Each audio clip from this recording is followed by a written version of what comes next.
Coach's Corner is brought to you by Carilion Clinic Sports Medicine, getting you back in the game. Welcome into another edition of the Carilion Clinic Coach's Corner. I'm Brian Gardner. He's Dan Bremner, the head coach. And Dan, let's jump in. As the biggest kind of source of news with your team this week was on the transaction wire with Joe Sova being traded to Quad Cities, a couple of guys being released, and now some new faces coming in this week. Can you just kind of walk us through what you're hoping for and the kind of decisions behind those transactions? Yeah, I mean, it's to be expected with a bit of a slow start. First with the Joe Sova trade, it's always difficult to have a guy that's been around for a few years and so bought into the team and the city and everything. He had a ton of passion. He's a passionate guy, passionate hockey player, and with the move, with a slow start for us, there has to be some big moves to shake things up, and we obviously wish Joe nothing but the best moving forward with Quad City. Beyond that, with some new faces, we're looking to get some more speed. We know part of our issue right now is puck possession, and you can see that in kind of the shot disparity between us and our opponents.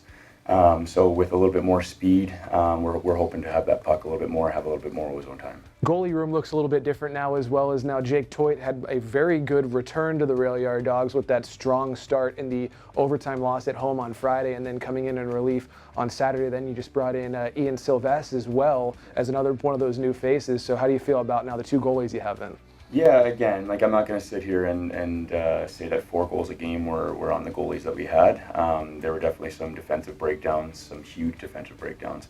But when a team's struggling, and goalies know this quite well, when a team's not doing so well, sometimes you need them to come in and steal a game. Toit played great on his Friday debut back with us. Something to prove, and that's something we talked about, is going forward he has to keep that edge, that attitude that there's always something to prove.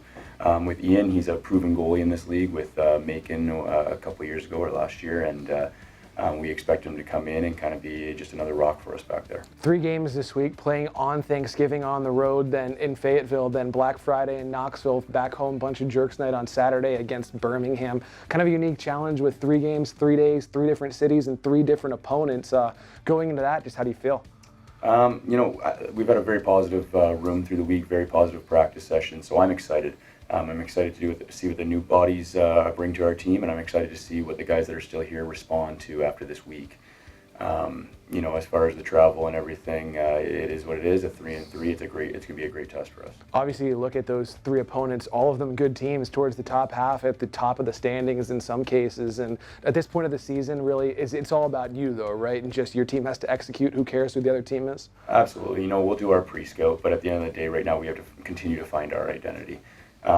As far as our schedule, I don't think there's a bad team in the league this year. Everybody's playing good hockey, and every team has a chance to win every night. So one thing that our group is focusing on is that every night is going to be a battle. There's no nights off. Looking forward to all 3 of them. Dan, thanks for joining us. This has been the Carilion Clinic Coach's Corner.